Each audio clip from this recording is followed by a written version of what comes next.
You ask Tiger to solve. This deals with linear equations with one unknown.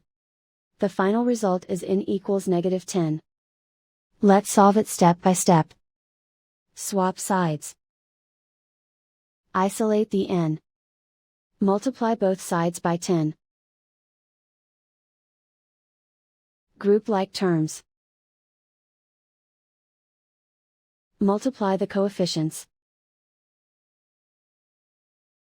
Simplify the arithmetic. Remove the ones. Convert the n into a positive number. Multiply both sides by -1.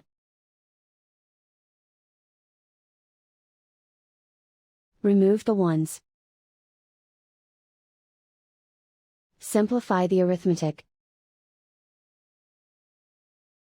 And so the final result is n equals -10.